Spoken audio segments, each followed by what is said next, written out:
La mêlée de l'info. Une émission de débat sur l'actualité nationale, animée par Éric Dupry. Bienvenue sur Radio Présence à l'écoute de la mêlée de l'info. Très heureux de vous retrouver encore cette semaine pour nos débats consacrés à l'actualité nationale. Voici ceux qui ont accepté de participer à cette émission aujourd'hui. Je salue et remercie pour leur confiance Guillaume Agulot, référent Occitanie du Printemps républicain, et Christian Autier, journaliste et écrivain. Bienvenue aussi à tous les deux. Nous allons revenir d'abord sur un vote qui a eu lieu il y a une semaine à l'Assemblée nationale. Il concernait non pas le budget de l'État cette fois-ci, mais une résolution pour le lancement d'une procédure visant à inscrire les frères musulmans sur la liste européenne des organisations terroristes. Elle a été adoptée, cette résolution, grâce au vote du Rassemblement national et de l'ensemble des députés qui soutiennent le gouvernement actuel, alors que tous les élus de gauche s'y sont opposés.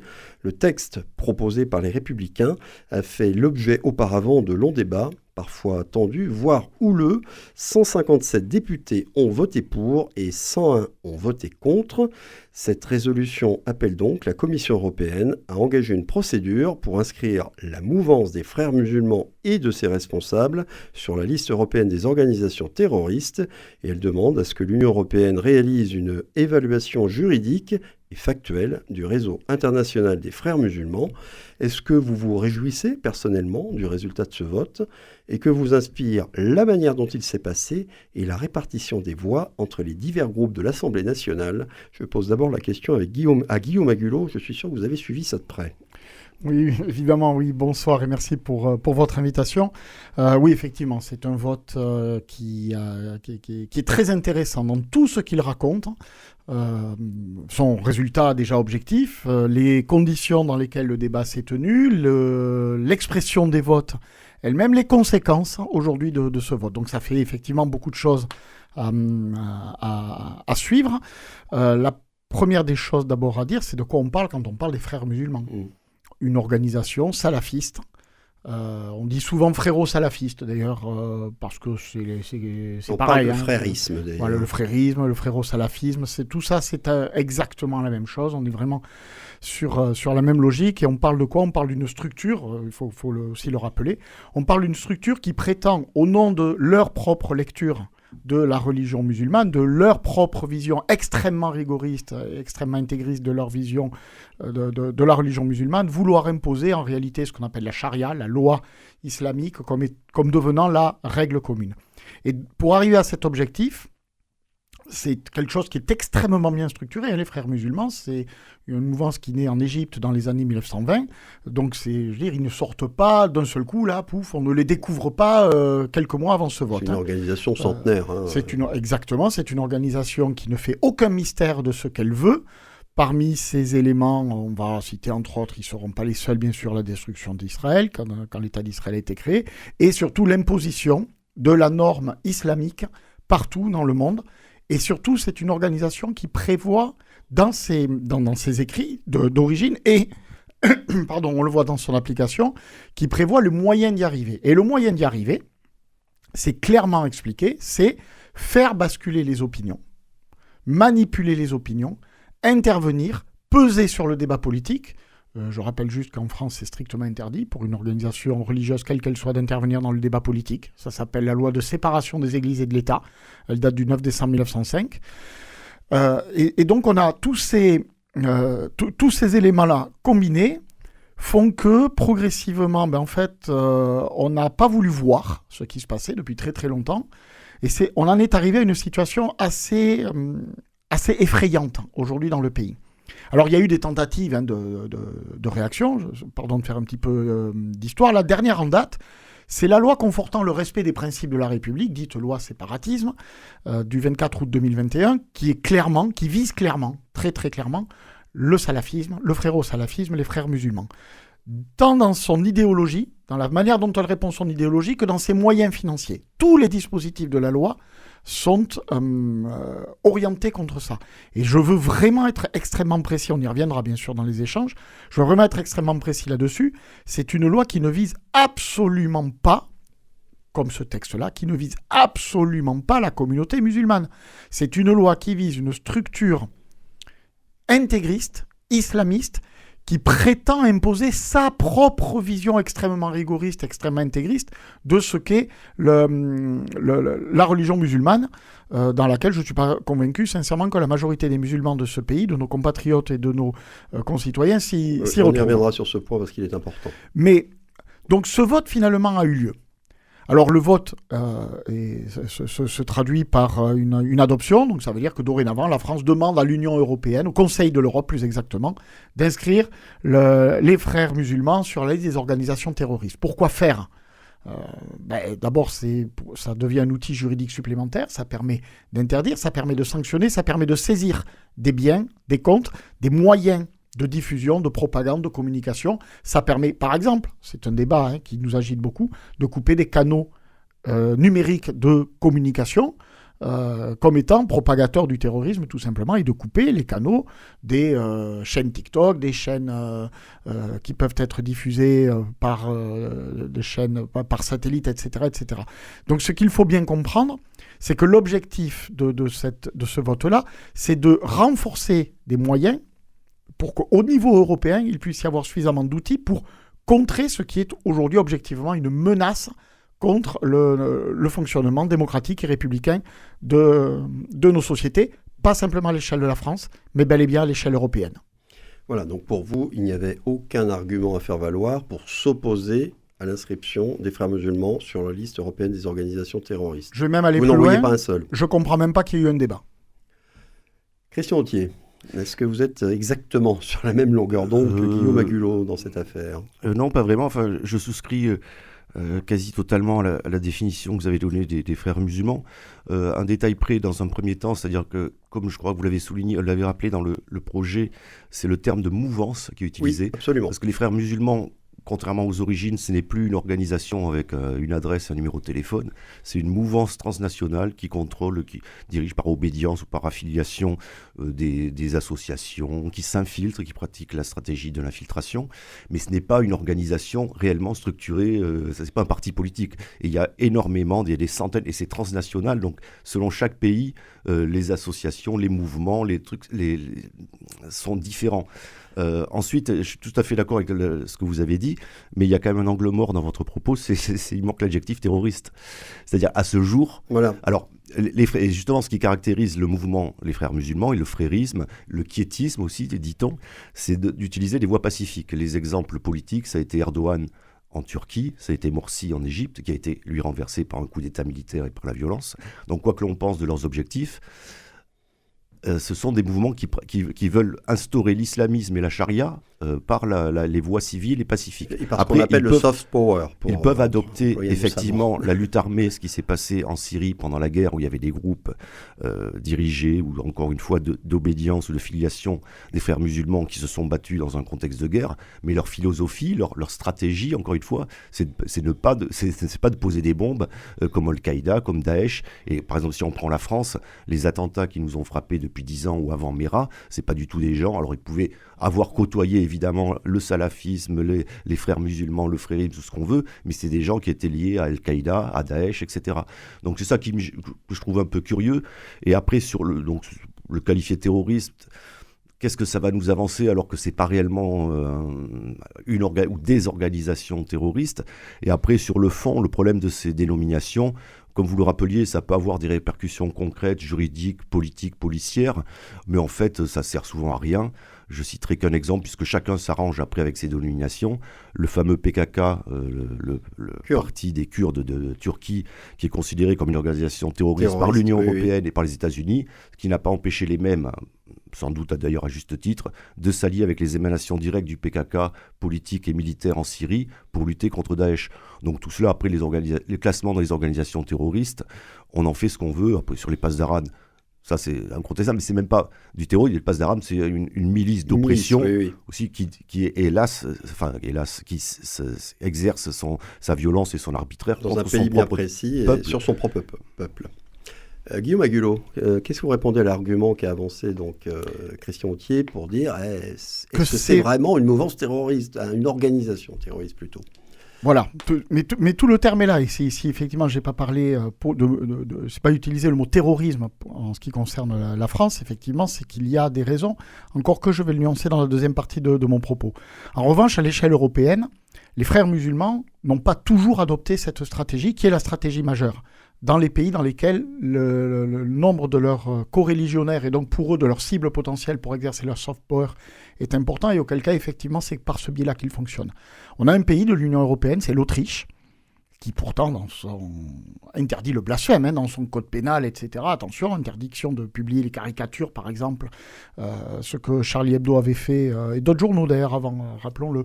En Autriche, c'est impossible parce que le code pénal interdit la critique des religions, donc là-dessus, c'est protégé. Ça n'a pas empêché Vienne d'être victime d'une vague d'attentats en une petite semaine, c'était il y a 9 ans, oui. Et ces attentats-là ont été organisés par les frères musulmans, parce qu'on est là dans un pays où le nombre de musulmans est trop limité pour que justement ce software puisse fonctionner. Donc la limite à l'usage, au non-usage de la violence, elle dépend en fait de leurs objectifs, de leur territoire, de leur ampleur, etc., etc. Ça c'est le premier point. Mais même dans notre pays, il y a un moment que le gouvernement, l'État, y compris avec la loi que je citais tout à l'heure, la loi séparatisme, essaie de lutter efficacement contre des structures et là qui sont clairement identifiées. Je voudrais par exemple citer la mosquée des Bleuets à Marseille, qui est une mosquée totalement infiltrée, totalement contrôlée par les frères musulmans. Et c'est extrêmement compliqué, y compris en l'état, parce que si le prédicateur lui-même, les prédicateurs eux-mêmes sont effectivement sanctionnés, il y en a encore un qui vient de faire appel de sa dernière condamnation, en réalité, ce qui est problématique, c'est toutes les associations qui tournent autour du fonctionnement de la mosquée, et notamment qui prennent en charge les enfants, les jeunes, les très jeunes à la sortie de l'école, etc. Et aujourd'hui, ça, on n'a pas. On n'a pas l'outil, parce que ce sont des associations, non pas cultuelles, mais associations loi 1901 basiques, et on n'a pas l'outil. Et le fait de pouvoir identifier une structure, on va dire une structure mère, ça va permettre de mieux contrôler et de mieux agir contre des structures qui sont affiliées ou qui sont associées dans des lieux, dans des locaux qui sont identifiés. Ça, c'est le premier point, au niveau des structures. Et puis, au niveau des individus, s'ouvre là, ces derniers jours, le procès en appel des condamnés des complices de l'assassinat de Samuel Paty. Le prédicateur dont on a tous entendu la sortie absolument scandaleuse et immonde de son avocat, en expliquant que finalement Paty, c'est bien fait pour lui, il l'a bien cherché, c'est lui le coupable. C'est un peu ce qui transparaissait dans son propos. Cette personne-là, ce prédicateur, cet autoproclamé prédicateur, en réalité, lui, il est parfaitement frère musulman, il l'a dit, il l'a déjà dit.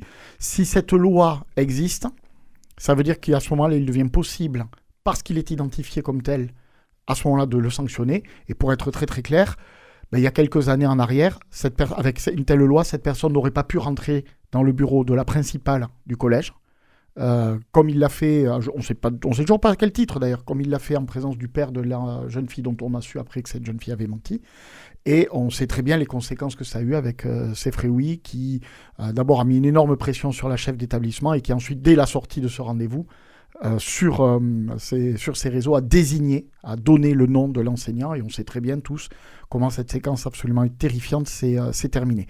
Donc il y a des individus liés aux frères musulmans, liés au salafisme, qui sont en train de basculer dans l'action violente, d'utiliser les moyens.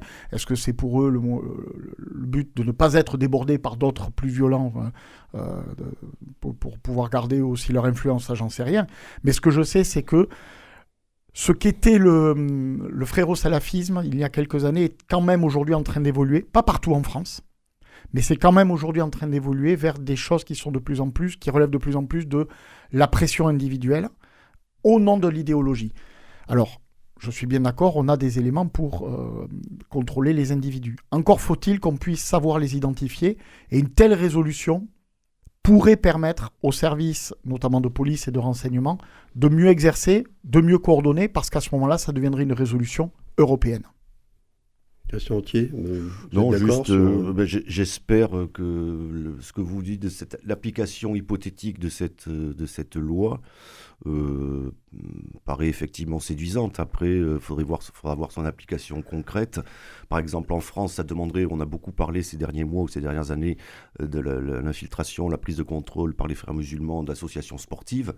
Alors, je ne sais pas, concrètement, je ne suis pas juriste, mais alors est-ce que ces associations sportives vont être considérées comme des mouvements terroristes? Est-ce qu'une mosquée peut être... Oui. Enfin, je ne sais pas. Après, l'articulation entre le texte de loi et la pratique, je demande à voir. Mais hélas, le fond du problème, c'est effectivement une infiltration, une propagation idéologique, culturelle, religieuse. Et ça se combat pas seulement avec des textes de loi, ou quelles que soient leurs intentions, et avec des grandes déclarations d'intention, mais avec un combat beaucoup plus ingrat, beaucoup moins spectaculaire, quotidien, de tous les services de l'État, de l'éducation nationale, des associations, des partis politiques, éventuellement des syndicats, je ne sais quoi, de la société civile, qui sera, je pense, beaucoup plus efficace dans la lutte effectivement nécessaire contre l'islamisme radical qu'un projet de loi, certes, qui est voilà, dont on bat terrorisme, ça fait c'est symbolique en fait, vous voulez dire, ça fait voilà, ça va l'air de symbole, mais pas plus. C'est comme ça que vous le voyez. Tu sais, les mouvements kurdes, là aussi, c'est un autre sujet, mais qu'on pense de ces mouvements qu'on les considère comme radicaux et qui effectivement pratiquent le terrorisme en Turquie, ça c'est indéniable même pour leurs défenseurs. Il y a des manifestations, je l'ai vu encore dans les rues de Toulouse là ces jours-ci, de leur vitrine légale française. Bon. Personne ne dit rien. Et le PKK est considéré en France comme mouvement terroriste. Donc, même cette classification n'empêche pas des affiliés du PKK de manifester tout à fait pacifiquement, d'ailleurs, dans les rues de France. Je voudrais qu'on revienne maintenant sur la répartition des votes à l'Assemblée nationale, comme je l'évoquais dans mon introduction. Bon, le vote des députés de la France insoumise contre cette résolution, il était quand même attendu. Est-ce que celui de tous les députés des partis de gauche présents à l'Assemblée, il y a 101 députés de gauche qui ont voté contre la résolution, il y en a qui se sont abstenus, il y en a qui n'étaient pas présents, il y en a qui sont passés comme François Hollande, puis il n'a pas voté. Voilà, donc est-ce que vous attendiez à ce que tous les députés des partis de gauche, des groupes de gauche de l'Assemblée, votent contre cette résolution? Je pense en particulier à ceux du Parti socialiste. Guillaume Agulot. Non, ça c'est clairement la grande surprise. Vous faites bien de rappeler quand même que ce sont les députés présents. Oui. Parce qu'effectivement, certaines, d'un seul coup, peut-être, je ne sais pas, une envie pressante ou d'un café ou de lire... la piscine, comme on dit. Voilà, parce qu'on en a vu quelques-uns sortir. Vous avez cité l'ancien président de la République, il n'est pas le seul, qui ont quitté l'hémicycle à ce moment-là. Donc on n'est pas présent, on n'a pas à voter, ni pour ni contre, bien au contraire, comme vous disiez. Donc on est sur... clairement une structure qui est mal à l'aise. Alors par contre, les filles, ils étaient quasiment tous, et eux comme un seul homme, si on peut dire. Là, il n'y a eu aucun problème, évidemment, ils ont voté contre ce projet de loi. Que les autres membres de gauche aient voté contre, c'est-à-dire ne se soient pas abstenus. Parmi les présents de gauche, il n'y a pas d'abstention. Les abstentionnistes sont ceux qui ne sont pas dans l'hémicycle. Mais parmi les présents, nous n'avons que des pour ou des contre. Là, ça c'est quand même très très très étonnant. Il me semble quand même que c'était un gouvernement dit de gauche qui était au pouvoir en France, avec un président de la République, avec un Premier ministre qui s'appelait Manuel Valls, avec un ministre de l'Intérieur qui s'appelait Bernard Cazeneuve, au moment des attentats de 2015. Au moment des attentats, que ce soit de janvier 2015, Charlie Hebdo, Hyper Cacher, ou de novembre 2015, Bataclan, les terrasses, le Stade de France. Oui. Eh bien, ces députés-là votent contre une résolution. Alors, si effectivement ces députés avaient entonné un discours, j'allais dire, y compris normé juridiquement, en disant, mais ça n'a pas d'intérêt, qu'est-ce que ça veut dire terroriste? Si ça avait été ça l'argumentation, j'allais dire, à la limite, ils s'en seraient pas trop mal sortis. Ils auraient eu en tout cas à minima une porte de sortie. Non, là, clairement, c'est autant le vote contre la résolution que les argumentaires sortis, donnés lorsqu'on les a interrogés sur « mais pourquoi vous votez ça ?» pour un texte de cette nature-là, qui, là, moi, m'assoit complètement, bien plus que la nature même du vote. Ce sont les explications données qui me sidèrent absolument de la part de ce qui est convenu d'appeler quand même la gauche, dont il me semble pourtant que certaines valeurs telles que l'universalisme, telles que la laïcité, auraient dû être encore, il n'y a pas si longtemps, il y a encore quelques années, étaient encore des piliers, des valeurs intangibles et qui se sont totalement dissoutes aujourd'hui au gré des peut-être échéances électorales à venir. Christian Authier, est-ce que vous avez été étonné par ce vote de l'ensemble des députés de gauche, encore une fois présents dans l'Assemblée, contre la résolution ? Non, pas vraiment, parce qu'à l'inverse, si l'on prend l'autre camp, il ne vous aura pas échappé qu'il y aura peut-être aussi des arrière-pensées électorales dans le fait de brandir, d'utiliser ce sujet de l'islam, de l'islamisme, du terrorisme, quand on sait que c'est quand même le précaré, le domaine de, entre guillemets, de compétences du RN et des autres qu'on a laissé et des autres partis de Reconquête et autres, mais ils n'ont pas député d'extrême droite. Donc que LR tente de les concurrencer sur ce terrain, c'est de bonne guerre, et que à l'opposé, que les socialistes refusent de voter avec le RN, ça ne me paraît pas vraiment surprenant. Ce qui est intéressant dans le vote LFI, c'est qu'une nouvelle fois, comme vous le disiez, comme un seul homme, si on peut dire, c'est qu'une nouvelle fois, et c'est la stratégie à la fois habile et assez effrayante de Mélenchon, c'est qu'on défend les islamistes en prétendant défendre les musulmans. Ça, c'est absolument... Et on fait l'amalgame, exactement ce qui reproche d'ailleurs souvent à juste titre à l'extrême droite, qui fait l'amalgame du moins une certaine extrême droite, qui fait l'amalgame entre les musulmans et les islamistes et les terroristes, c'est que Mélenchon, c'est la stratégie, ce qu'on appelle le classique front renversé, voilà, il défend les islamistes et pour dire aux musulmans, vous voyez, je vous défends à vous. Alors j'espère même que les gens ne sont pas tout à fait dupes de cette grossière manipulation et stratégie, mais voilà, on le sait depuis des mois, voire des années, c'est effectivement la stratégie de Mélenchon et de LFI, elle s'est aggravée après le 7 octobre. Alors, Guillaume Agulot, à ce propos, cet argument qui a été avancé pour certains pour expliquer qu'ils avaient voté contre cette résolution, c'était de dire, oui, mais en gros, voter contre cette résolution qui classerait les frères musulmans sur la liste européenne des organisations terroristes, ce serait stigmatiser l'ensemble des musulmans. C'est un peu ce que vient de préciser Christian Authier. Vous l'avez entendu, cet argument, quoi. Et il est quand même... Moi, je trouve ça énorme. Je l'ai entendu, c'est pas la première fois en plus qu'on l'entend, et c'est effectivement ce que vous disiez.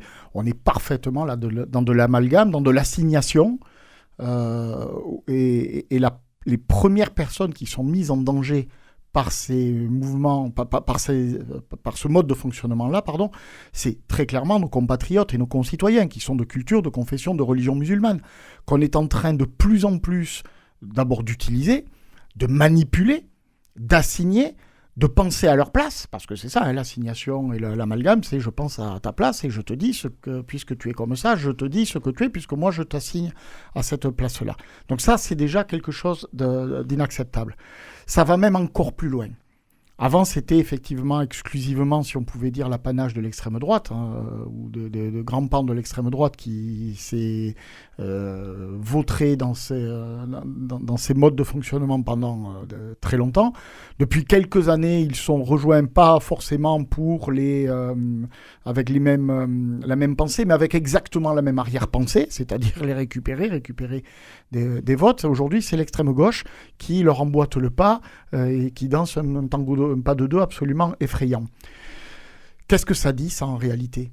Ça dit que les deux pôles qui sont aujourd'hui les plus bruyants dans la vie politique sont en train de faire cet amalgame-là, ils vont même encore plus loin.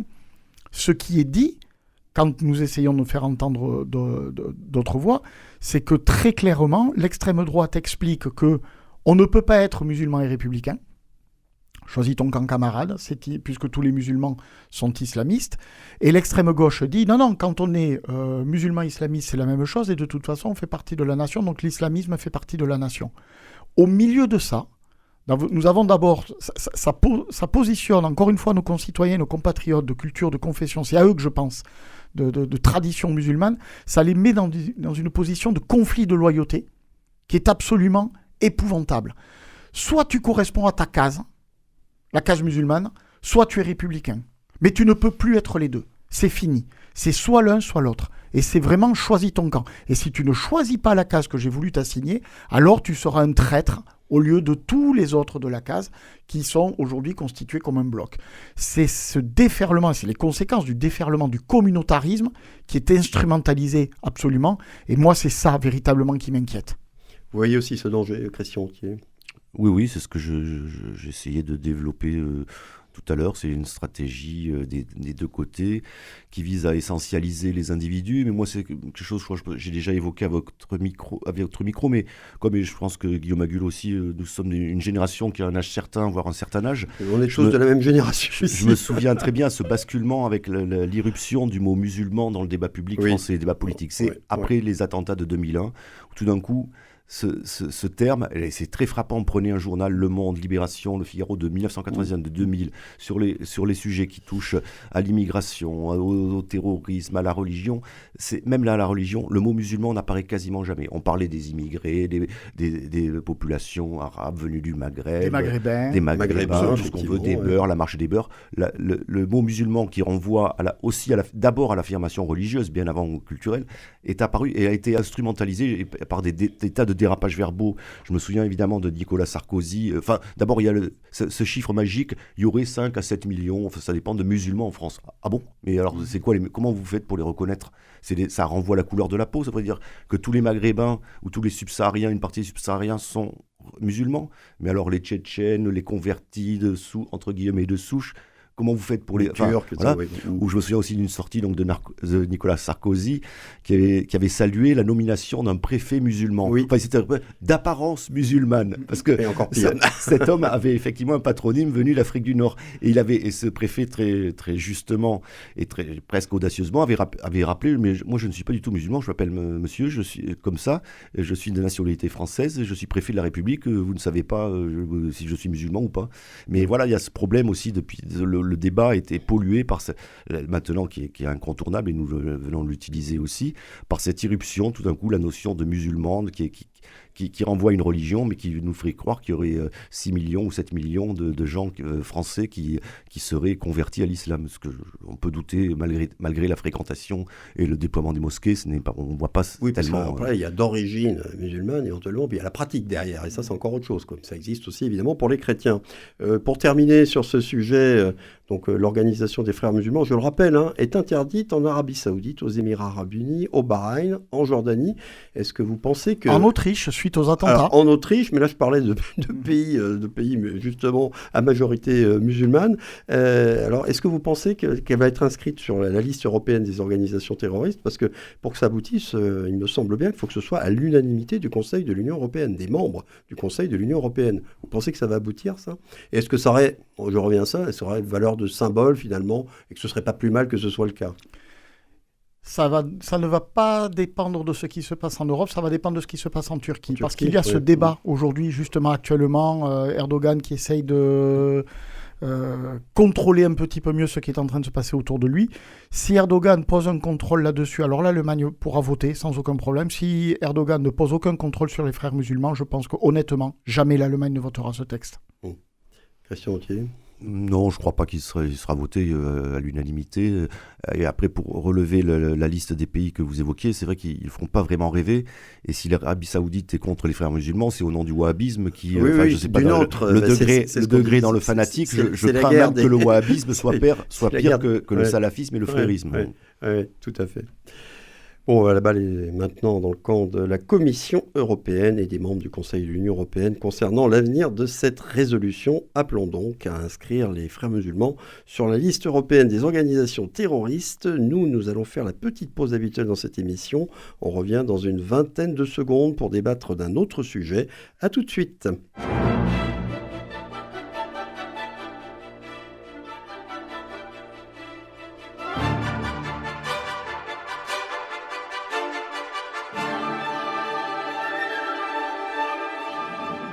La mêlée de l'info, Éric Dupry.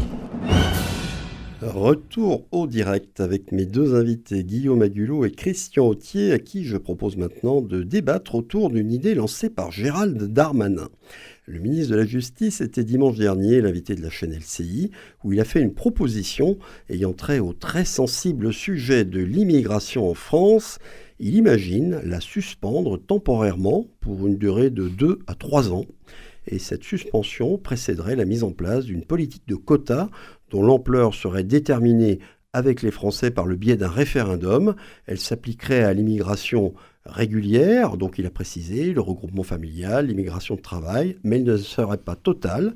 Gérald Darmanin a aussi précisé que l'on peut trouver quelques exceptions, notamment pour les médecins, pour des chercheurs ou pour quelques étudiants. Et il a aussi ajouté que cette mesure doit s'accompagner d'un changement économique. La contrepartie, c'est qu'il y ait une augmentation des salaires. Je cite encore le garde des Sceaux. Est-ce que cette proposition vous paraît pertinente et réaliste compte tenu de l'évolution des flux migratoires en France et des inquiétudes qu'elle génère au sein de la population? Christian Authier. Comme le précédent sujet, on ne peut pas dissocier cette prise de parole des perspectives électorales et présidentielles de Gérald Darmanin en vue de 2027. 3 choses rapidement, ça me paraît inadaptable par une assemblée, du moins telle qu'on la connaît aujourd'hui, donc il faudrait une autre majorité. Ça me paraît, et d'autant plus, vous rappeliez la question de modification de la Constitution.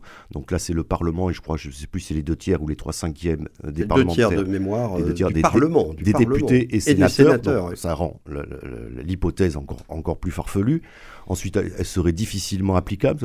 Cette mesure serait inapplicable. Parce qu'on est un peu, ça commence comme l'immigration zéro. Mais alors c'est tout de suite nuancé, donc ça devient l'immigration choisie. Bon, c'était déjà le thème de Sarkozy, on a vu ce que ça donnait, l'immigration choisie, les quotas, mais avec des exceptions. Donc ce que vous avez cité, moi j'ai lu la même déclaration, les médecins, les chercheurs, quelques étudiants. Alors ça, quelques étudiants, il faudra bien fixer les filières et la quantité. Donc on est dans la communication le plus total. Et ensuite, troisième point, le plus important, c'est pareil, c'est totalement irréaliste, parce que qu'on le veuille ou non, qu'on s'en félicite ou qu'on le déplore, l'immigration va continuer en France. Tout simplement, j'entendais encore le directeur de la banque, le BPI d'investissement, qui s'est rappelé qu'il y a plus d'un tiers des patrons français qui veulent que l'immigration s'accroisse. Comme c'était déjà le cas il y a plus de 50 ans au moment du regroupement familial. Il y a des secteurs qu'on connaît tous, sans être des spécialistes, mais le bâtiment, les travaux publics, la restauration, l'hôtellerie, l'industrie, ou ce qu'il en reste, qui a besoin d'une main-d'œuvre immigrée. Alors il y a encore une fois, ça va. On sait très bien que l'immigration zéro, l'immigration, les quotas par référendum. Alors c'est nous, Français, qui allons définir dans quel secteur je ne sais pas comment la question serait posée. Des travailleurs étrangers, on n'en veut pas. C'est totalement, c'est la pure communication et de la démagogie. Et d'ailleurs, personne n'y a vraiment cru, parce que cette proposition qui, en temps normal, si l'actualité avait été moins brûlante sur d'autres sujets, sur l'Iran, aurait fait justement le buzz, aurait fait scandale, elle est passée à peu près... dans le flot des informations. Ça n'a fait guerre de vague, alors qu'en temps normal, c'est-à-dire que tout le monde a compris que c'était juste de la communication politique et qu'il n'y avait absolument rien de sérieux sur le fond à cette proposition. Guillaume Agulot, vous voyez ça de la même façon, vous ? Quel dommage que ce ministre de la Justice qui nous fasse une telle proposition n'ait pas été dans un passé récent ministre de l'Intérieur en charge de ces questions-là. Voilà, en fait, par cette formule-là, effectivement... Il a peut-être l'esprit de l'escalier. C'est probablement le temps que les choses s'intègrent et s'impactent. Non, je suis entièrement d'accord. On est exclusivement sur de l'effet d'annonce. De l'effet d'annonce qui est tombé à plat, vous l'avez dit, pour 2 raisons. C'est tombé à plat d'abord parce que l'actualité autre nationale et internationale a pris toute la place, mais c'est aussi tombé à plat parce que je pense même que il n'y aurait pas eu ces actualités-là, ça n'aurait pas fait ça aurait fait un petit peu plus de clapotis, mais pas plus, parce que tout le monde sait que ça ne veut plus rien dire, ça. Ces mesures-là, quand elles étaient annoncées il y a encore 10, 15, 20 ans, étaient, comme on dit, le mot est à la mode, disruptives. Et donc là, effectivement, tout le monde s'en emparait. Il est passé une mode, ce mot. Voilà. Aujourd'hui, tout le monde sait que, il a... Je suis même étonné que dans cette même interview, il n'ait pas rappelé qu'il s'appelait Moussa. Parce que tant qu'à y être, histoire de rajouter, là aussi, une petite pièce dans le schéma récurrent. Oui, sous-entendu, je ne peux pas être raciste, puisque moi-même, je suis issu de l'immigration. Voilà, bon. On l'a dit, ça... Alors, ça concerne d'abord exclusivement, forcément, l'immigration régulière. Ah oui, ça a bien été précisé. En fait, ce qui est très intéressant dans ce qu'il a dit dans cette interview par rapport à l'immigration, c'est pas tellement ce qu'il a dit, c'est ce qu'il n'a pas dit. C'est en creux, mais alors en éclatant, l'aveu de la part du ministre de la Justice, et donc du gouvernement, de l'incapacité à se saisir, à gérer, à proposer des choses qui puissent avoir le moindre bout de début d'ersatz, de commencement des faits, sur l'immigration clandestine, non régulière, irrégulière, de quelque manière que ce soit. C'est-à-dire que aujourd'hui, alors, on a des chiffres sur l'immigration régulière, j'allais dire heureusement qu'on a les chiffres. On n'a aucun chiffre sur l'immigration irrégulière. Il y a des supputations. Ça dépend des médias. Voilà, des sortes de grandeur. Ça dépend des médias. De ses petites on va dire personnelles. chacun pose ses propres critères, etc., etc. Toujours est-il que là-dessus, je n'entends rien. Et ça, c'est quand même un petit peu étonnant. Et la réponse qu'il propose, encore une fois, je vous rejoins totalement, elle ne sera pas appliquée, fort heureusement. Mais la seule réponse qu'il propose par rapport à ce qui est aujourd'hui une préoccupation majeure, ça n'est pas de s'en prendre à ceux qui arriveraient sur le territoire de la République d'une manière irrégulière, mais c'est de s'en prendre à ceux qui remplissent les conditions. Je mets des guillemets, qui jouent le jeu, qui se conforment, qui respectent, qui souhaitent, certes, venir, mais aussi, s'ils souhaitent rester, ça veut dire qu'ils globalement souhaitent jouer le jeu, s'intégrer, faire leur place, trouver leur place, pouvoir travailler, etc. Et c'est à eux qu'on s'en prend. Et c'est à eux, plus exactement, que l'on annonce que l'on va s'en prendre, parce qu'on est infichu de calculer, de proposer, d'inventer, de penser une politique publique de lutte contre les flux migratoires clandestins. Et moi, je crois que ce qui m'a le plus fait halluciner quand j'ai entendu cette interview, c'est pas tellement ce qu'il a dit, c'est ce qu'il a pas c'est dit. ce qu'il a pas dit. Oui. Christian Autier. Oui, et pour rebondir sur pour insister sur le côté irréaliste des propos de Darmanin, comme vous le rappeliez, admettons, je cite au hasard, qu'on ait 300 000 travailleurs immigrés réguliers par an. Il y a 200 000 qui viennent pour travailler. Qu'est-ce qu'ils vont faire si on leur interdit ? Ils vont basculer dans la situation irrégulière, ils vont devenir des étrangers en situation irrégulière. Donc on est totalement en absurdie. Et ensuite, une autre chose aussi, toujours dans la démagogie qu'a enchaîné Gérald Darmanin, il a donné parce que, voilà, le problème de fond de l'immigration, encore une fois légale ou parfois illégale pour les gens qui travaillent, c'est, alors pour le dire, tout le monde le sait, les politiques le disent peut-être un peu moins abruptement, mais il y a des boulots que les Français ne veulent pas faire. Voilà, bon, ça existe. Qu'ils ne veulent pas faire pour le tarif auquel on les paye. C'est plutôt ça. J'allais y venir. On va venir à un des arguments de Darmanin d'ailleurs. J'allais y venir, mais voilà, bon, c'est la règle de Marx l'avait relevé en son temps, l'armée de réserve du capital. Oui. Voilà, il y a des boulots, il y a des jobs pas très agréables, durs à la tâche, etc., que ne veulent pas faire une certaine population, encore une fois, à tort ou à raison, qu'on s'en félicite ou qu'on le déplore. Donc Gérald Darmanin propose, on va augmenter les salaires. Très bien. Alors là, on attend les chiffres, parce que je cite de mémoire, je crois que le salaire minimum est à près de 1 500 € net, c'est 1 400. Le médian, oui, un peu plus quand même. Non, le salaire minimum. Minimum, pardon. Le SMIC. Et, donc, allez dire aux chefs d'entreprise, alors là aussi, on peut le déplorer ou le réclamer, allez dire que je pense que la France Insoumise, il y a quelque temps, le proposait à 1 600, le salaire minimum net. Allez, alors, parce que si les gens ne vont pas bosser à 1 500 €, je ne pense pas que c'est avec 1 600 qu'ils vont accepter ça. Donc, il va falloir être, pour les gens qui font la plonge dans les restos... Je pense qu'en dessous de 2000... voilà, donc allez expliquer aux chefs d'entreprise qui sont aussi... auxquels Gérald Darmanin devrait être sensible, qu'il va falloir qu'ils passent leur salaire minimum à 2 000 € net. Vous allez voir aussi... Il y a les charges dessus qui resteront les mêmes. Hein. Et, on va voir aussi le côté réaliste de sa proposition. Oui, alors Guillaume Agulot, je voulais y venir justement, cet argument qu'il a avancé là. La suspension de l'immigration aurait pour conséquence d'augmenter les salaires et de pousser les employeurs à recruter des citoyens français, quelles que soient leurs origines, bien sûr. Vous y croyez? Ça vous paraît crédible, ça? Je ne sais pas trop d'où il a sorti ça, ni comment il argumente derrière pour expliquer que effectivement ce levier va forcément avoir lieu, va forcément se déclencher. Mais qui y croit? C'est-à-dire même pas lui. Quand je dis qui y croit, la réponse est évidemment personne, donc ça veut dire même pas lui.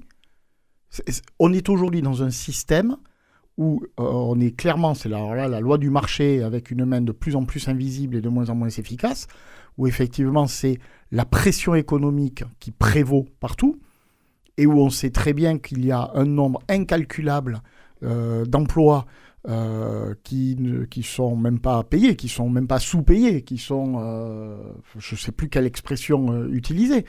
Et ça va avoir un impact pour tout le monde.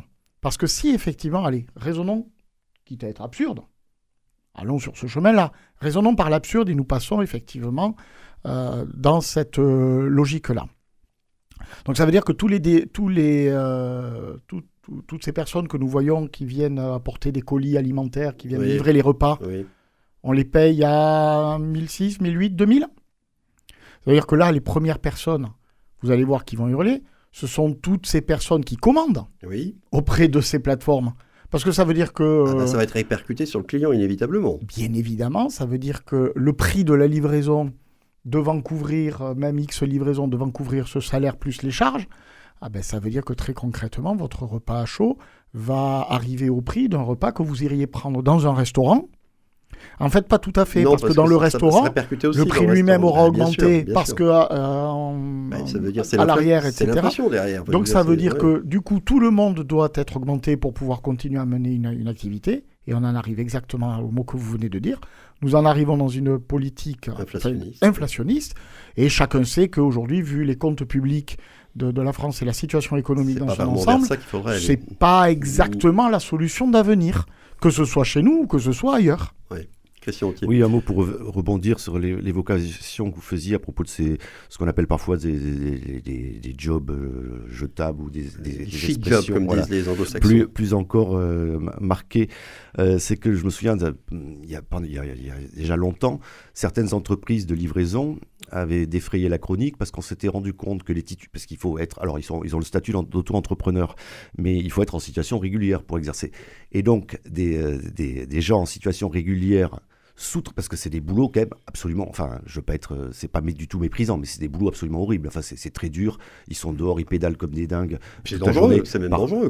C'est dangereux, quel que soit le temps, ils sont pressurés enfin c'est un métier vraiment très éprouvant. Absolument. Donc que font les gens déjà précaires qui acceptent ces jobs en statut d'entrepreneur? Certains, pas tous évidemment, sous-louer leur papier à et donc eux-mêmes, ils sous-traitaient, là, c'est l'esprit du capitalisme moderne et ancestral, ils sous-traitaient leur job dur et mal payé aux derniers venus, à ceux qui n'avaient pas le droit officiellement de les exercer. Donc voilà, on touche aussi à une des réalités. On rentrerait dans un cercle vicieux, effectivement, qui est sans fin. Hein.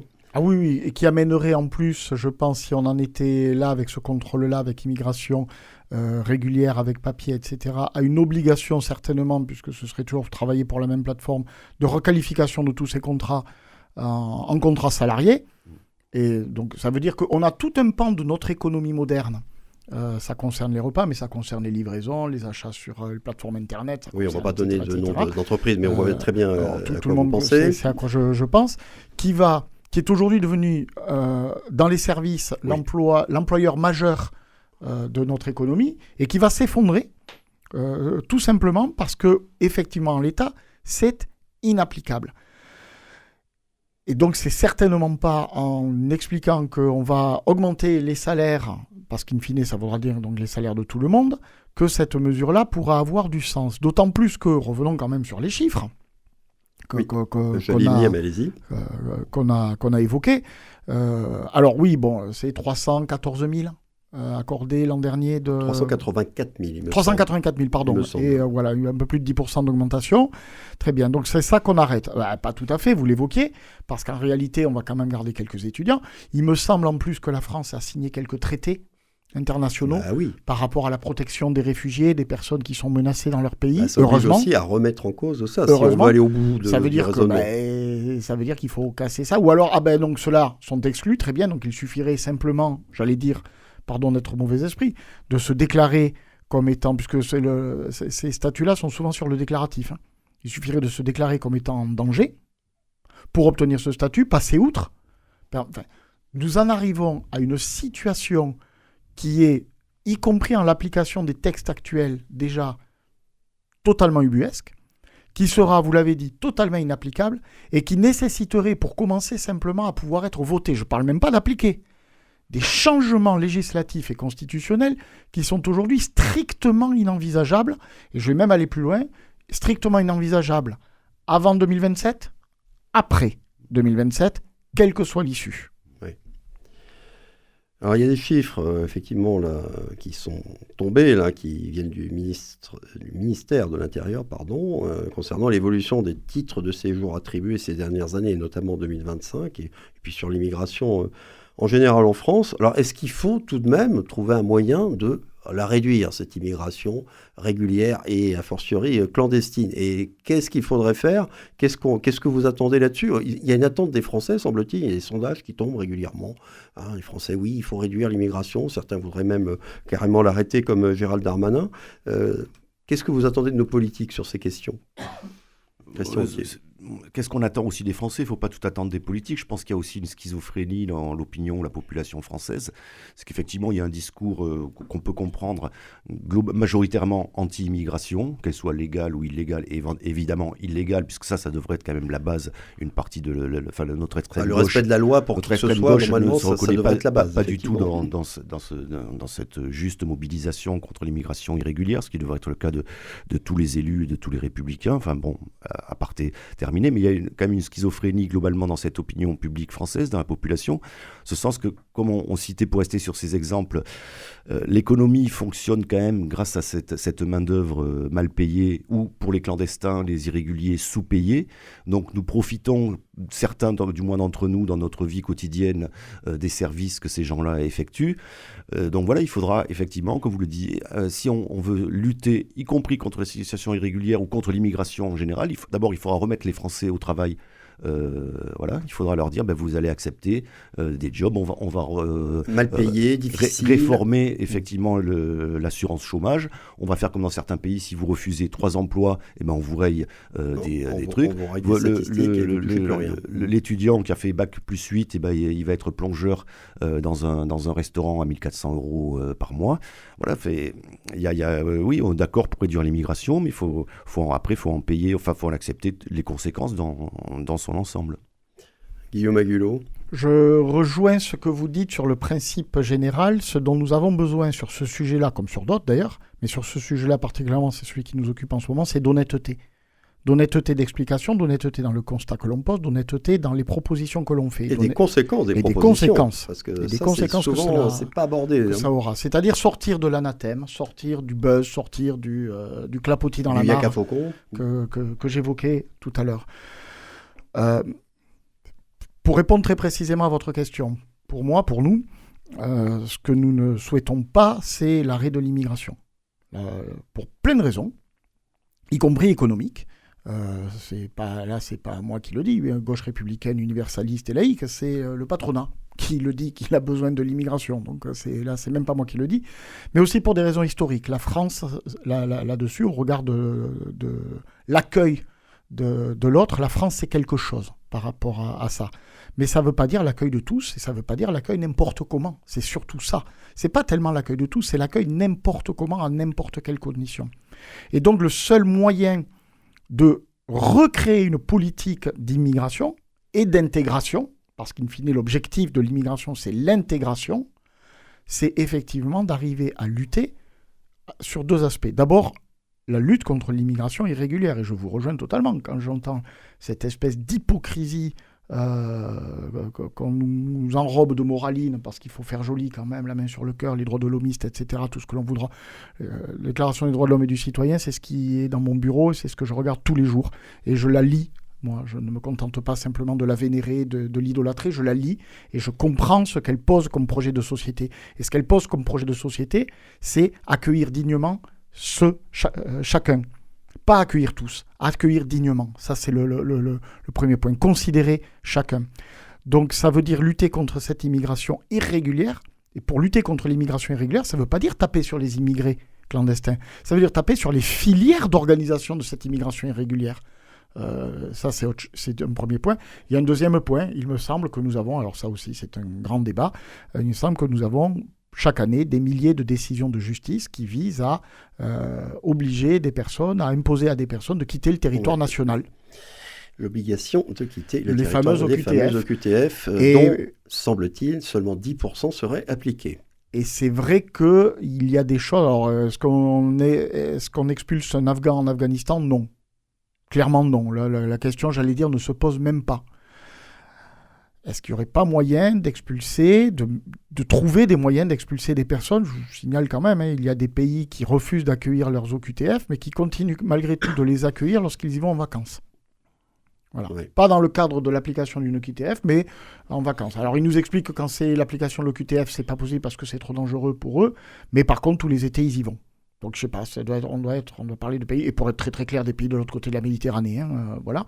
On doit être dans des pays où le danger ne s'exerce que 8 mois par an, et donc c'est bien qu'ils visent les autres mois, comme ça ils sont pas en danger, et ça leur permet de revenir chez nous, parce que vous comprenez, sinon les autres mois, ils seraient pas expulsables. Donc c'est encore une fois, on l'a déjà dit plusieurs fois, cette hypocrisie générale, et c'est une hypocrisie générale, pourquoi ? Parce qu'en France, depuis peut-être 40 ans, nous n'avons pas pensé l'immigration comme une possibilité d'intégration, nous l'avons exclusivement pensé comme un moyen d'ajustement aux besoins économiques du moment. J'en ai un petit peu plus besoin, j'en fais un petit peu plus venir, j'en ai un petit peu moins besoin, je ferme le robinet. Non, on parle d'êtres humains qui ont besoin, qui ont droit à leur dignité, et c'est cette dignité-là aussi qu'il faut avoir en tête quand on parle de ce sujet-là. Et la dignité, ça commence déjà par des conditions de vie et d'accueil qui sont dignes. Avec les chiffres que nous avons, est-ce qu'aujourd'hui, objectivement, la nation France, la République française est en capacité de ? Je me pose la question. Christian Authier, non, rien sur à la même ajouter. ligne. Je tout à fait. Il y aura des choses à ajouter. Tout à fait d'accord, mais non, je pensais à une chose. Moi, je connais un peu le milieu de la restauration. Pour continuer sur ce propos, les besoins économiques. Moi, j'avais un ami à une époque qui avait 4 établissements. Il me racontait, il avait un peu moins de 100 salariés. Ils étaient tous en situation régulière, je le précise, donc des gens déclarés, dûment réguliers. Il avait près de 20 nationalités différentes. Et il y avait des gens venus d'Inde, du Pakistan, d'Afghanistan, du Japon, d'Italie, j'en passe, des pays du Maghreb. Et il me dit, et après, regardez aussi, si vous regardez un peu, vous apercevez ce qu'on appelle la plonge dans les restaurants. Qui fait ses boulots ? Oui. Qui fait ses boulots ? Effectivement, je me fais la réflexion souvent lorsqu'on voit les portes ouvertes. Effectivement. Voilà, je répète encore ce que je disais tout à l'heure, il faut trouver des gens qui soient français, qui vivent en France et qui acceptent de faire ces boulots très durs. Faire la plonge dans un resto, c'est très dur. Et pour des salaires qui ne vont pas augmenter, quoi qu'on dise. Voilà, moi aussi, je préférais... Sauf si on baissait les charges. Comme tout le monde, je préférais que tout le monde touche 2 000 ou 3 000 euros par mois. Mais c'est des boulots de plongeur ou même de vendeurs, de caissiers, qui d'ailleurs existent de moins en moins puisque c'est automatisé. Mais ces boulots-là, ils ne seront jamais bien payés. Ce n'est pas possible d'un point de vue économique. Alors encore une fois, on peut le déplorer, mais voilà, il y aura forcément des bas salaires ou des très bas salaires dans l'économie réelle. Et voilà, et donc j'en reviens à cette contradiction. Comment les pays, on parle de la France, mais ce serait vrai pour l'Italie, l'Espagne, les pays européens qui sont encore, même si leur modèle est en souffrance, qui sont encore prospères, qui ont des conditions de vie plutôt agréables, comment ils remettent au travail la population. Nos gouvernements successifs nous promettent ça, travailler plus pour gagner, travailler plus pour gagner plus, qui souvent s'est révélé travailler plus pour gagner moins. Pour gagner au pire tout le monde, mais pas plus. Tout le monde rêve de ça, mais hélas, on voit que les gouvernements successifs n'arrivent pas à résoudre cette question essentielle. Bon, là encore, nous allons laisser ce débat en suspens. Nul doute qu'il va y avoir bien d'autres propositions d'ici 2027 sur la question migratoire, peut-être pas plus argumentées que celle de Gérald Darmanin. Je vous propose de dédier les dernières minutes de cette émission à vos coups de gueule ou coups de cœur du moment, comme d'habitude. Et la parole est à Guillaume Agulot. Alors, à la fois coup de gueule et coup d'empathie sur le même sujet, c'est le procès de Samuel Paty, le procès en appel des complices du terroriste qui a assassiné, du terroriste islamiste qui a décapité Samuel Paty. Quelques accusés ont refusé leur peine, le procès en appel vient d'ouvrir. Mon énorme colère, effectivement, contre l'avocat de Sefrioui qui... Maître Villemain qui nous explique qu'en fait, Samuel Paty est islamophobe, que c'est lui le coupable, c'est-à-dire dans une inversion des valeurs, ça c'est absolument immonde. Et mon empathie absolue et mon soutien total à la famille de Samuel Paty. Je pense notamment à Michaela, sa sœur, et Gaëlle, elles sont 2 sœurs, mais je pense à sa famille, à ses parents et à Michaela, son fils aussi, qui doivent de nouveau subir et réentendre ça et cette fange qui est agitée. Et là, vraiment, hein, comme à chaque rentrée scolaire, comme à chaque vendredi des vacances de Toussaint, comme à chaque fin d'année scolaire, j'ai toujours une pensée très très forte pour monsieur Samuel Paty. Et je vous tenais absolument à exprimer toute ma sympathie, tout mon soutien à sa famille, qui a vraiment besoin que nous soyons vraiment à leur côté aujourd'hui. Eh bien, merci d'en avoir parlé. Christian Authier, vous, ce sera un coup de cœur ou un coup de gueule ? Non, un coup de cœur ou un coup de chapeau, là, pour terminer sur une note positive et les plus légères, au cinéma ABC, cinéma toulousain l'ABC, qui va fêter son 60e anniversaire dans les jours prochains. Je crois que c'est entre le 12, 13, 14 février, si je ne me trompe pas, vérifier. Donc, cinéma emblématique de la ville. Un des 3 derniers cinémas qui existent au centre-ville, il faut le rappeler, parce que moi, encore une fois, je suis d'une génération où il y avait des dizaines de salles. Je ne suis pas très vieux non plus, mais voilà, il y avait des dizaines de salles. Ces cinémas sont parfois en difficulté, un cinéma d'art et essai. Et voilà, donc bonne chance, bonne continuation à l'ABC. Juste en ce moment, moi je ne l'ai pas encore vu, mais ils viennent de diffuser depuis hier le nouveau film de Paolo Sorrentino, La Grazia, qui est un grand cinéaste.